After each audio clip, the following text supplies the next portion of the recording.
여러분 반갑습니다. 이번 주일 무더위 가운데 잘 지내셨는지요?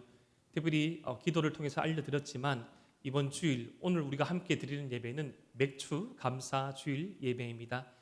우리는 특별히 이 맥주 감사 주일과 같은 이 절기가 직접적으로 농사와는 상관이 없지만 우리 신앙의 여정을 생각해 볼 때 하나님께서 가장 선한 것들을 맺어주시고 좋은 것들을 채워주시는 그 은혜를 감사하여서 우리가 이렇게 절기를 지키는 것입니다. 사랑하는 에바다 다윗 청년 여러분, 우리는 사계절이 있는 그런 나라에 살고 있습니다. 봄, 여름, 가을, 겨울 각 계절마다 그런 리듬이 있죠. 또 똑같이 아니한 그 날씨로 말미암아 우리가 꿈꾸고 우리가 숨쉬고 우리가 약동할 수 있는 것 같습니다. 특별히 이 절기를 통하여서 더욱더 우리 하나님께서 우리에게 베풀어 주신 은혜를 헤아려 보고 특별히 우리가 공동체적으로 함께 예배를 드리고 있는데 공동체 가운데 허락하신 그런 은혜들을 확인해 보았으면 합니다.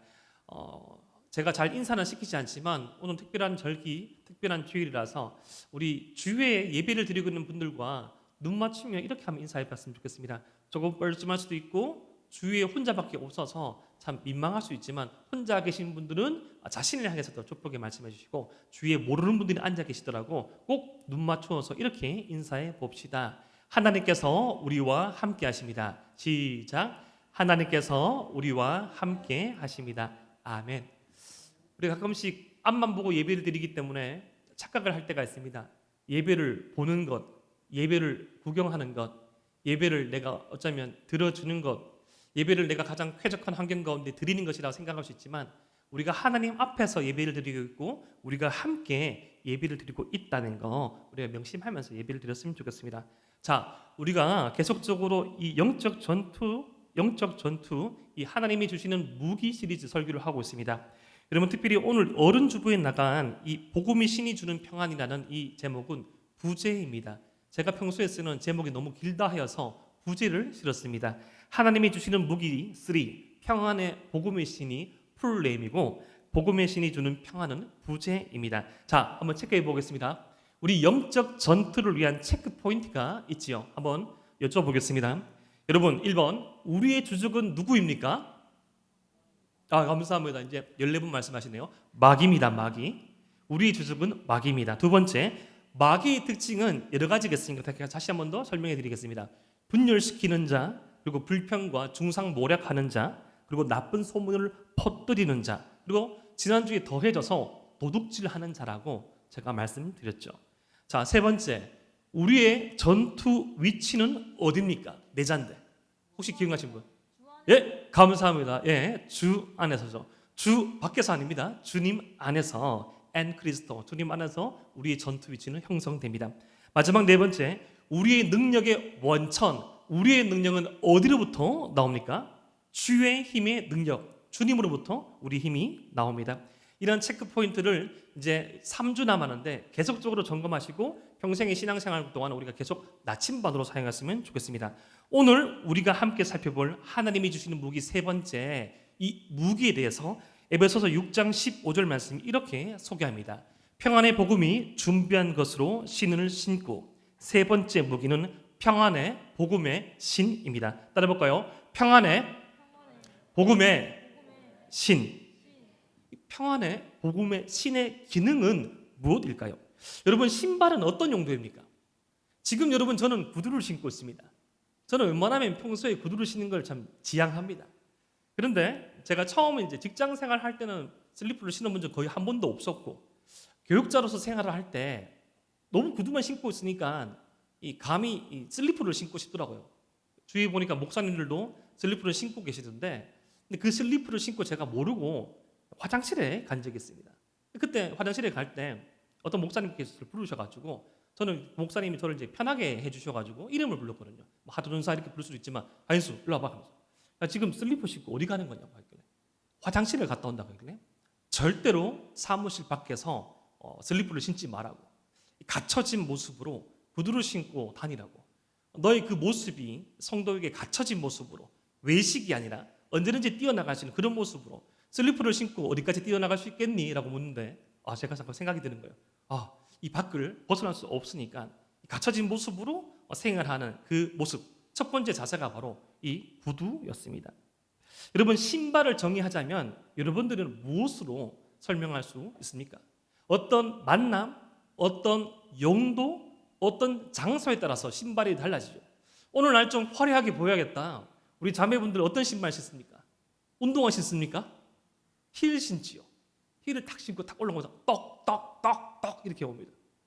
아니 근데 산행 가는데, 등산 가는데, 우리 얼마 전에 다녀온 이렇게 다윗 소풍 가는데 하이힐 신고 오시면 좀 곤란하지요.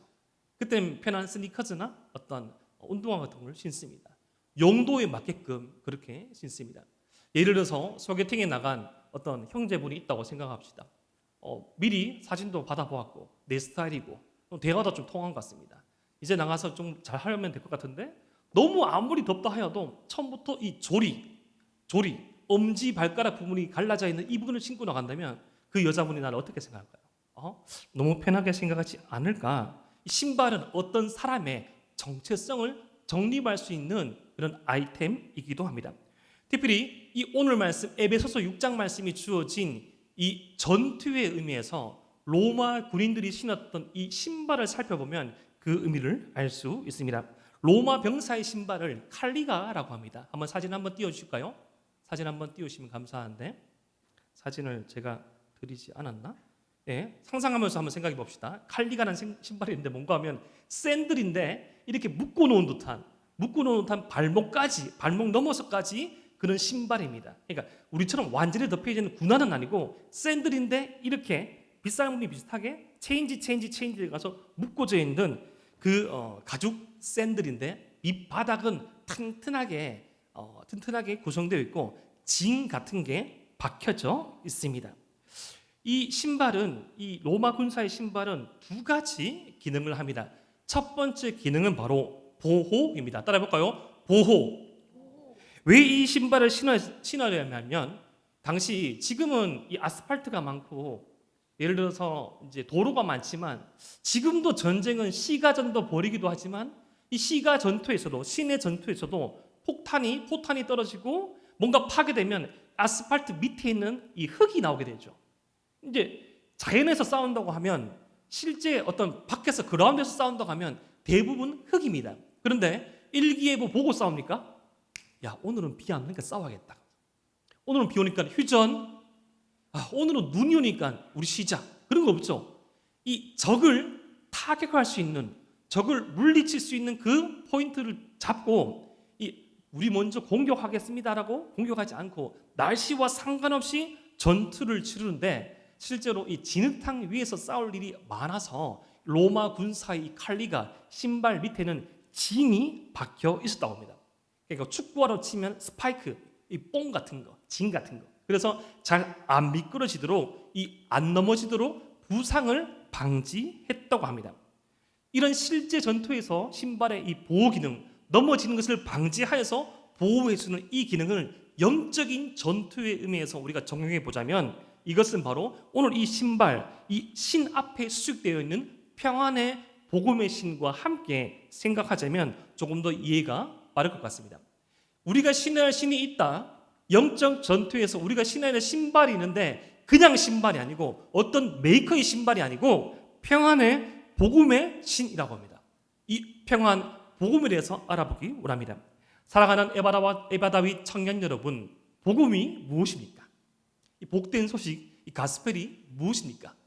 넓게는 우리 주님의 전 사역, 전 생애를 의미할 수 있고, 우리 주님이 오시기까지 이 구약 말씀을 포함하여서 우리 주님이 오신 이후에 신약의 말씀까지 이 오래된 약속과 새로운 약속, 구약과 신약을 전체를 합친 성경의 이야기가 복된 소식이죠.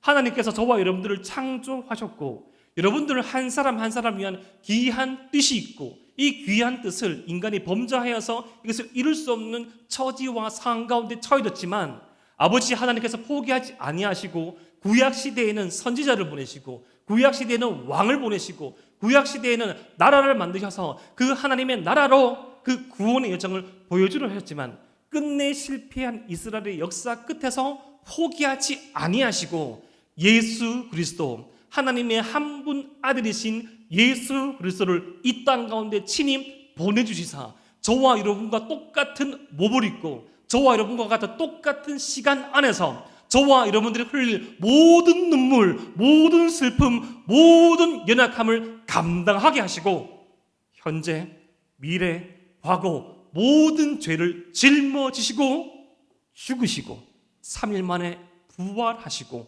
승천하시고 그 승천하신 하나님의 오른편 보좌 위에 앉아 계신 주님께서 기필코 반드시 역사의 끝에 내려오셔서 이 땅이 주의 나라가 되어서 주를 알지 못하는 자는 영벌을 받고 주를 인정하고 주를 예배하는 자는 영원히 주님과 함께 거하는 영원한 생명, 영원한 기쁨을 누리게 되겠다는 성경 전체의 내용이 복음이고 우리 주님의 십자가 사건, 이것을 중심으로 한 이 구원 사건이 좁은 의미에서 복음이라고 하지 않겠습니까?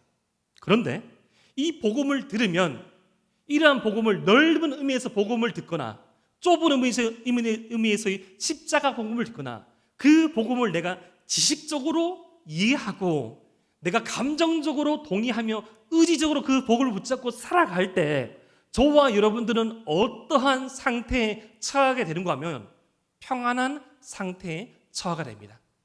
이것에 대한 대표적인 말씀이 바로 마가복음에 나오는 혈루증 걸린 여인에 관한 말씀입니다. 10년이 넘는 세월을 자신의 몸에서 정체불명의 이유로 계속 피가 흘렀습니다. 이 신약시대 그리고 구약시대를 포함한 이스라엘 사회에서 여성이 이 생명력을 가지고 있어서 생명을 출산할 수 있어서 한 달에 한 번 이렇게 하혈을 하는 것도 부중하게 여겼는데 비정기적으로 치료를 한다는 것은 더 부중한 것으로 여겼습니다. 가족과 함께 분리되게 되었고 자신이 머물러야 했던 그런 사회에서 분리되어야 했고 그녀는 마치 어떤 문제를 넘어서 죄가 있어서 그러한 병을 앓는 것처럼 여길 수도 있었습니다. 오랜 세월 동안 많은 의사들을 만났고 돈도 허비하였고 시간도 허비한 그에게 그녀가 머물고 있던 그 마을에 예수님께서 오신다는 소식을 들었습니다. 예수님, 그분은 이 나사렛을 중심으로 사역을 하시는데 그를 만나는 자마다 인생이 바뀌었다. 그의 말씀을 듣는 자마다 새로운 출발이 가능하였다. 그를 접촉하는 자마다 이 치유가 일어나고 귀신이 떠나가고 새로운 생명이 주어졌다. 그 주님의 옷깃만 붙잡는다 할지라도 내 병이 나을 것이라는 이 마음을 가지고 10년이 넘는 세월 동안 출입하지 못했던 그 여인이 이 외출을 하게 되었습니다. 한 걸음 한 걸음 수천 명의 군중 가운데 휩싸이시신 그 주님을 바라보고 그 주님의 옷깃을 붙잡는다면 주님의 옷깃만 붙잡아도 내가 나을 것이라는 믿음을 가지고 그녀가 그 옷깃을 붙잡자 이내 곧 혈루 근원이 마르고 그 모든 병들이 치유함을 받았습니다. 우리 주님께서는 단순히 몸의 질병만을 고치는 것이 목적이 아니라 그녀가 이때까지 알았던 이 병으로 말미암아 끊어졌던 사회적인 기능을 회복시키고 끊어졌던 가족과의 관계를 회복시키고 끊어졌던 사람들과의 신뢰를 회복시키기 위해서 사람들 앞에서 그녀가 무슨 일을 했는지를 말하게 합니다. 자신은 10년이 넘는 세월 동안 혈루증을 앓은 여인인데 예수님의 옷깃만 붙잡아도 이 혈루병이 나을 것이라는 믿음을 가지고 붙잡았을 때 제가 나았습니다. 그때 예수님께서는 단순히 이 육체적인 병에 대한 선포, 치유만 설명하신 것이 아니라 덧붙여서 이렇게 말씀하셨습니다. 우리 마가복음 5장 34절 말씀을 함께 읽어보겠습니다. 시작.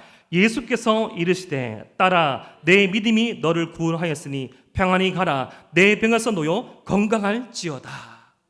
이제 너의 상태는 혈루병이 병이 나은 그 상태가 아니라 그 상태만 머무는 것이 아니라 육체적인 질병도 고침을 받았고 너의 영혼 또한 주의 자녀가 되어서 이제는 세상 속에서 살아가지만 주님의 이 계획 안에서 하나님의 선하신 뜻 가운데 하나님의 은혜 안에 살아가는 그 삶, 평안 가운데 살아가는 삶이기에 우리 주님께서 평안히 가라고 말씀하십니다. 이 말씀은 이 원어적인 의미는 평안을 향해서 가라는 것입니다. 마치 우리가 무더운 이 여름날 이 휴가를 가서 바닷물에 풍덩 빠지듯이 수영장에 풍덩 빠져서 잠영을 하듯이 하나님의 은혜의 바다에, 하나님의 평강의 바다에, 하나님께서 우리에게 예배하신 평안의 바다에 들어가라는 것입니다. 헤엄치라는 것입니다. 즐기라는 것입니다. 그 평안의 바다 위에 서핑을 하라는 것입니다.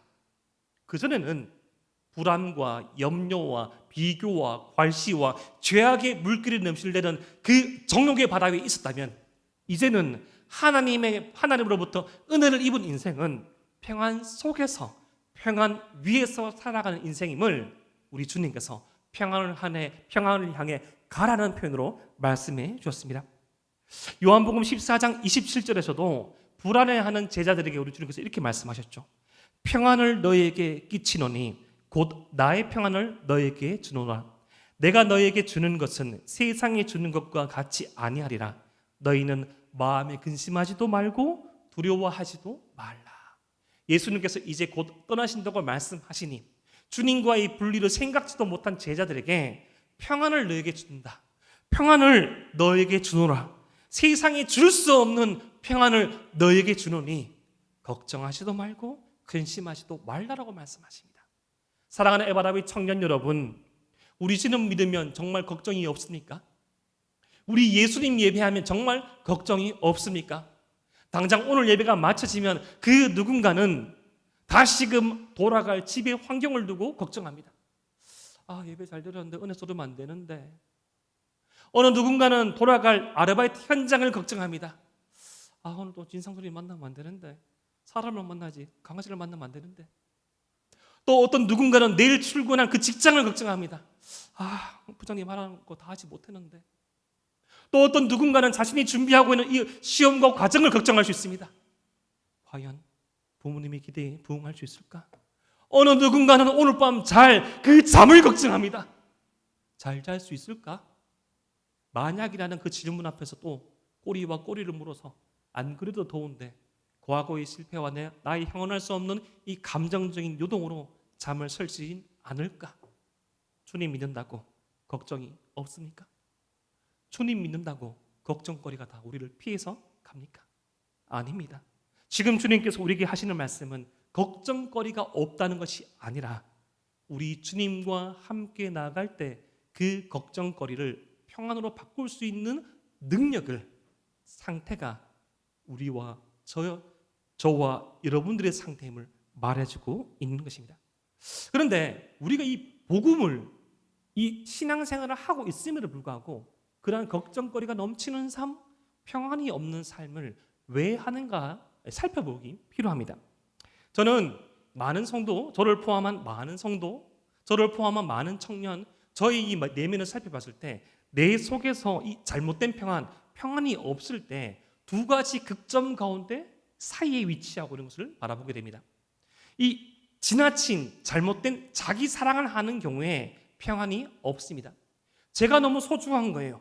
신앙생활을 하지만 내가 인생의 주인이 되어서 내가 인생의 모든 것들을 책임지는 사람이기에, 내가 모든 것들을 준비해야 되는 사람이기에 내가 그 모든 걱정과 내가 모든 그 필요와 내가 그 모든 준비를 해야 하기에 나를 너무나 높게 여기고 나를 너무나 사랑하기에 나만을 중심으로 한 모든 시간표를 작성하기에 평안이 사라지는 그 모습을 종종 저와 주변 사람들의 모습에서 발견할 때가 있습니다.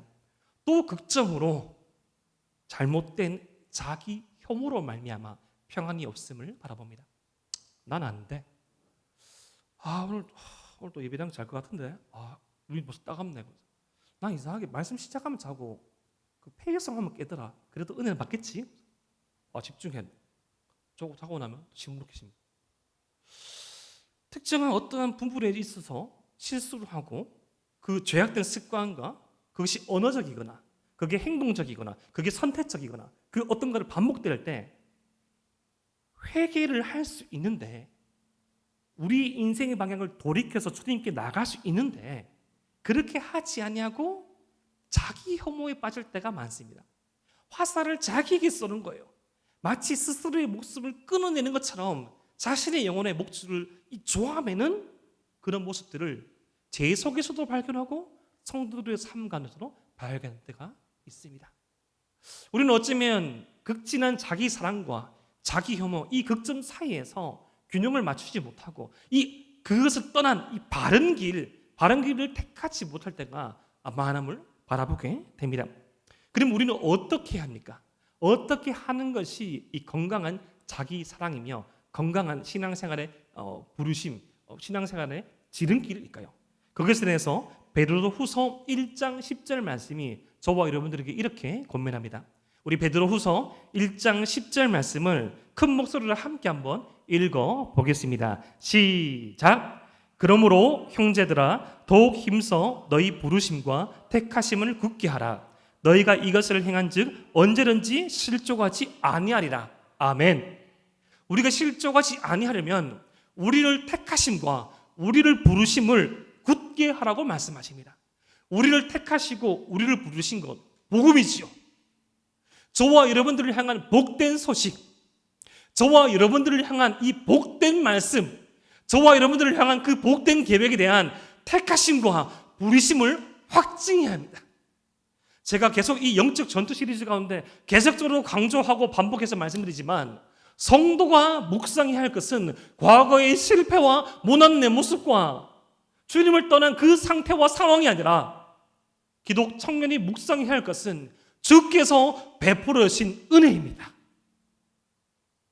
그 은혜에 대한 확신이 없다면, 그 은혜에 대한 경험이 없다면 확신을 달라고 기도해야 되고 경험을 달라고 기도해야 되고, 아직까지 내 몸이 이곳에서 예배를 드리지만 주님께서 나의 구원자 되시며 하나님께서 나의 아버지 되시고 주님께서 나의 영원한 생명의 주인 되심을 믿지 못한다면 인격적으로 주님을 만날 수 있도록, 신앙을 고백할 수 있도록 다짐하시고 그런 분이 계시면 주의 리더 저에게 말씀해 주셔야 됩니다.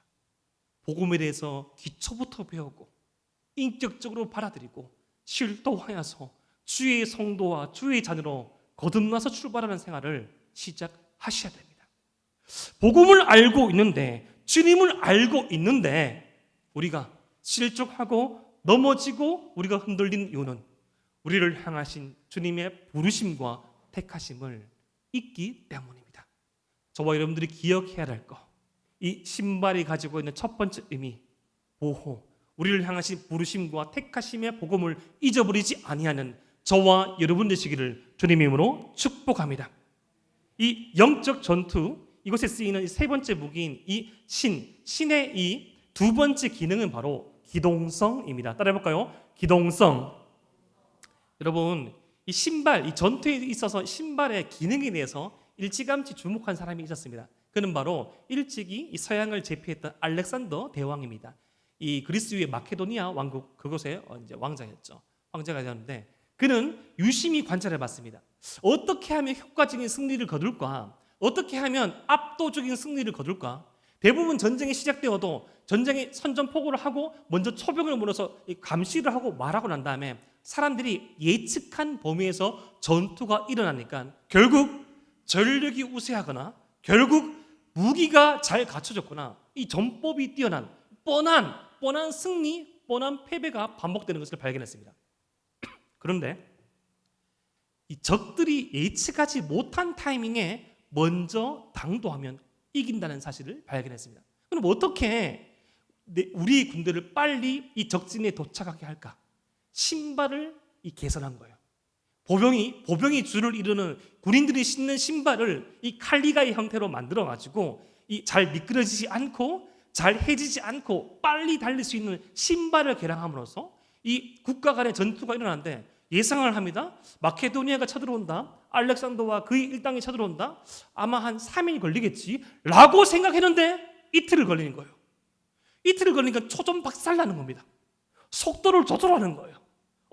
한 3시간 걸리겠지? 2시간 만에 당도합니다. 내일 아침에 오겠지? 새벽에 옵니다.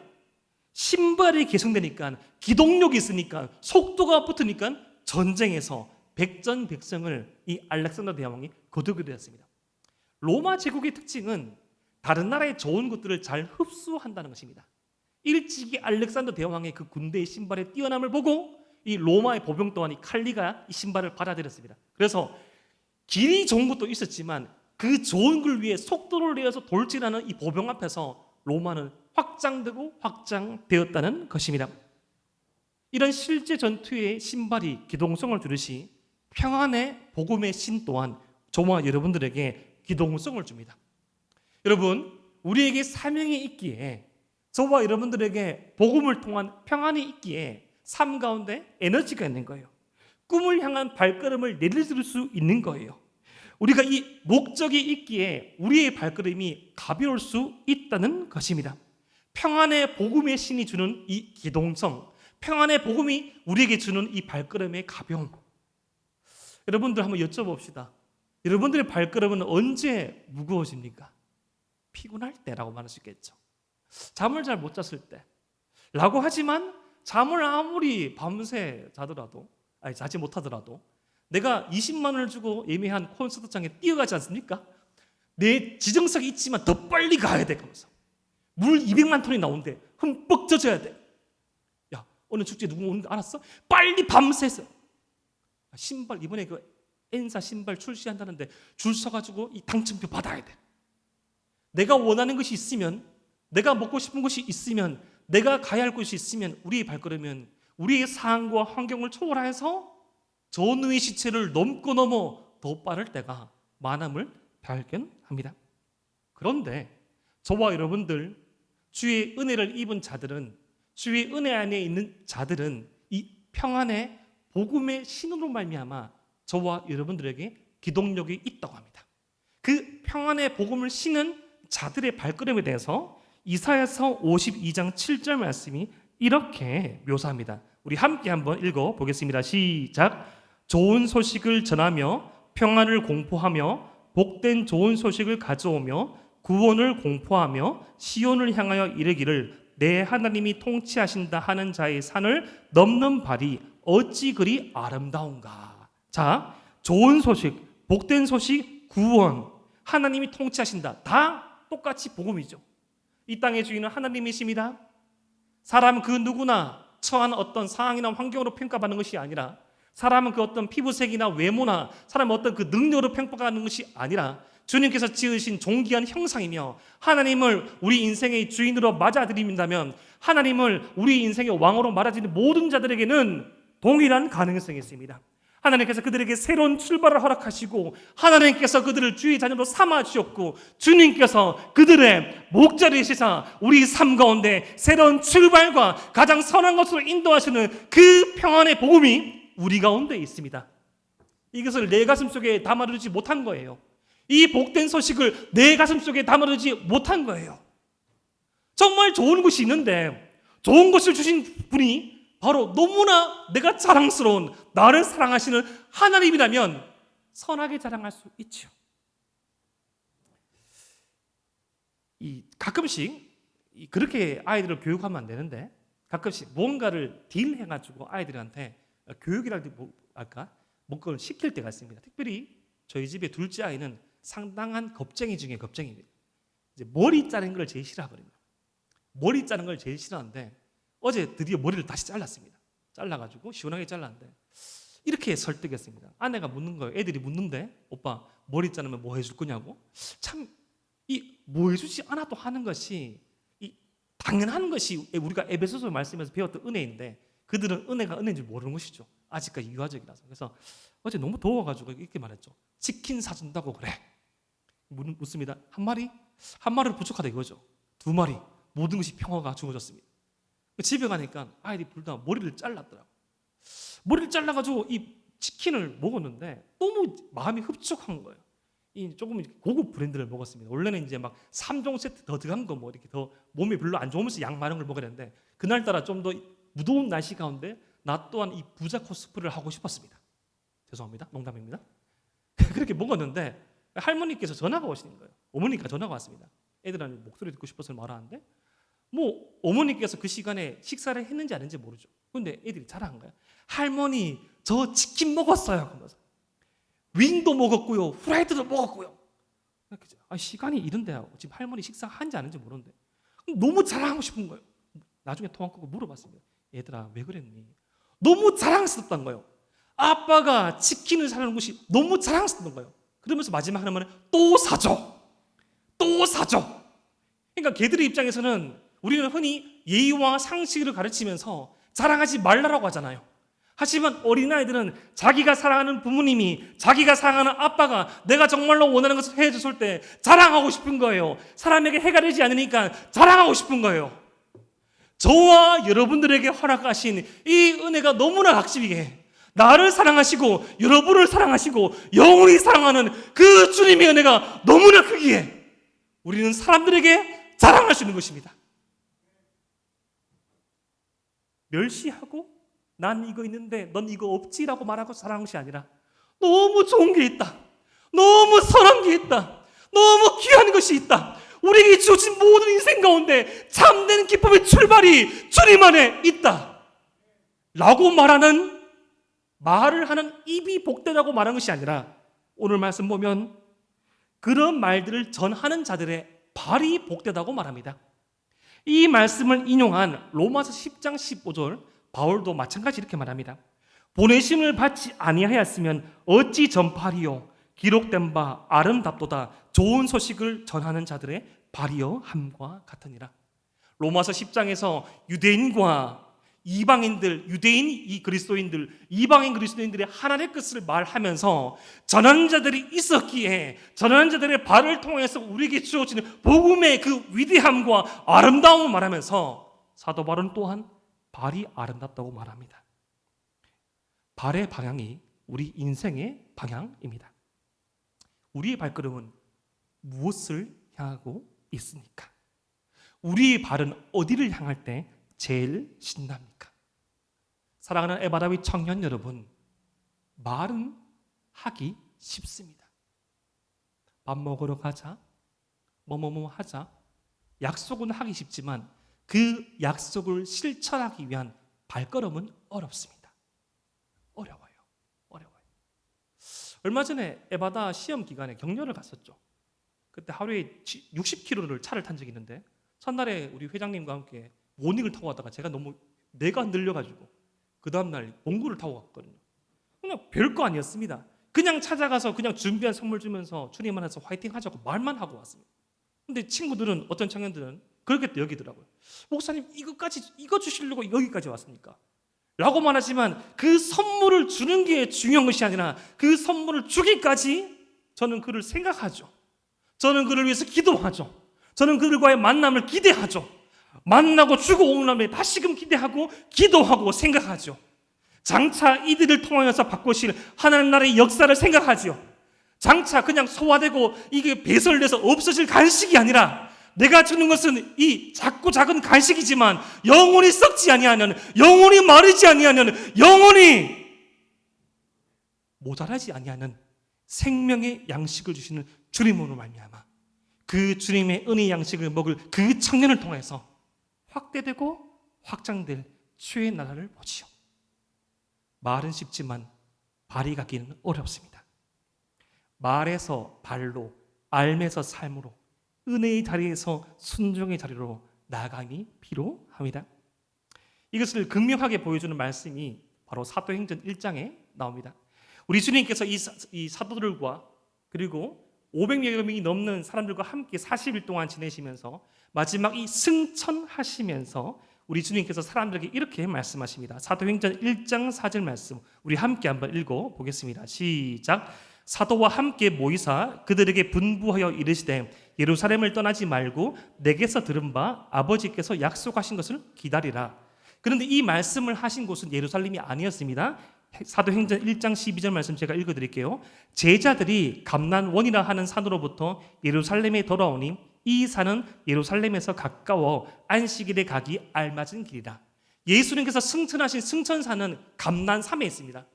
근데 거기는 이 예루살렘, 예수님께서 예루살렘에 가서 약속하신 것, 성령을 기다리라 말씀하신 그까지 거리는 약 2km입니다. 감난산에서 내려와서 예수님께서 약속하신 그 좋은 것을 기다리면, 그것을 준비하고 기다리면 성령을 받겠다고 말씀하셨는데, 고린도 후서 말씀을 5장 말씀을 중심으로 한번 살펴보자면, 그리고 사도행전 1장 말씀을 통해 살펴보자면 처음에 일시에 주님을 본 사람은 500명이 넘었지만 사도행전 1장에 나오는 예수님의 말씀에 순종하여서 마가의 다락방에서 성령의 그 강림을 목격한 사람은 120여 명이었습니다. 380명은 2km의 거리를 걸어가지 못한 것이죠. 물론 그럴 수 있습니다. 당시 예수님을 믿는다는 것은 생명을 내어놓아야 하는 위험이 있기 때문에 어떤 사람은 사정이 있을 수도 있겠죠. 어떤 사람은 어떤 필요가 또 다른 필요가 생길 수도 있겠죠. 하지만 예수님께서 저와 여러분들에게 말씀하신 그 순종의 자리도 훨씬 더 가깝다는 것입니다. 신명기 말씀 한번 읽어보십시오. 하나님께서 우리에게 주신 약속은 하늘에 있는 것도 아니고 저 바닷속에 있는 것도 아니고 심히 가까워서 우리 마음 가까이 있다고 말씀하십니다. 반발짝 몸의 방향을 트는 것, 우리 주님을 향해서 시선을 드는 것, 주님께서 내민 손을 잡는 것, 우리가 해야 할 것은 그 손을 잡고 눈을 들어서 주님을 보고 우리의 몸을 틀고 우리의 발걸음을 반걸음 가는 것, 그 작은 순종이 이루어졌을 때 우리 주님께서는 우리 삶 가운데 참된 평안을 회복해 주십니다. 그때 어떤 평안이 회복되어지냐? 첫 번째, 하나님과의 평안이 회복되어집니다. 끊어지고 분리된 주님과의 관계가 벽이 허물어지며 우리가 순종의 자리로 나갔을 때 하나님과 평안하게 지내게 됩니다. 두 번째, 나 자신과 평안하게 지내집니다. 사랑하는 에바라비 청년 여러분, 자신과 잘 지내십니까? 타인에게는 친절하고 타인에게는 그렇게 많이 관대한데 자신에게는 그렇게 혹독하고 독하지 않습니까? 세 번째, 공동체와의 평안이 이루어집니다. 지금 옆자리에서 앞자리에서 뒷자리에서 함께 예배드리는 우리 에바다윗 지체들은 공동체입니다. 주님 안에서 지체입니다. 내 몸 안에 있는 그 어떠한 지체도 신체도 소중하듯이 발가락 10개 중에서 새끼 발가락 1개만 부러져도 제대로 서지 못하듯이 그 어느 것 하나 소중한 것이 아니라고 말할 수 없는 지체로서 주어진 공동체, 평안이 주어집니다. 그리고 하나님과의 평안, 나 자신과의 평안, 공동체의 평안을 경험한 자는 비로소 세상 가운데 평안을 전할 수 있습니다. 요한복음 20장 21절 말씀, 예수께서 또 이르시되 너에게 평강이 있을지어다. 아버지께서 나를 보내신 것 같이 나도 너희를 보내노라. 평안을 우리에게 주셨고 그 평안을 가지고 세상 속을 향해서 나아가라고 말씀하십니다. 나 자신으로부터 나 자신과 먼저 평안을 이뤄내야 되고, 지난주 말씀드렸다시피 태도가 자세가 되지 아니하게 내가 관계 맺고 있는 이 사랑하는 가족과 함께 평안히 지내야 되고, 이 평안이 장차 여러분들이 머물 그 직장, 장차 여러분들이 일궈낼 사업체, 장차 여러분들이 일궈낼 그 가정에 흘러갑니다. 내 모습, 내 가정, 내 직장, 내 관계를 보면서 사람들은 평안을 보게 되고 그 평안의 주인이신, 평강의 주인이신 주님을 보게 됩니다. 사랑하는 에바라비 청년 여러분, 그 평안의 주님을 우리의 삶으로 흘러보내기를 소망합니다. 그 평안의 주님을 소망하고 누리고 그것을 살아낼 수 있는 평안의 복음의 신을 신길 원합니다. 신발끈을 다시금 고쳐매고 내가 지금 신고 있는 나 자신을 위한 정욕의 신발을 벗어버리고 욕심의 신발을 벗어버리고 우리 주님께서 허락하신 그 평안의 복음의 신, 그것을 신었을 때 복음이 주는 그 평안으로 말미암아 내가 맺고 있는 관계, 내 스스로 내가 나갈 그 발걸음 한 걸음 한 걸음이 주의 나라의 확장이 되는 그 꿈을 꾸면서 주님께서 우리에게 허락하신 그 복음 붙잡고 살아가는 저와 여러분 되시기를 주님 이름으로 축복합니다.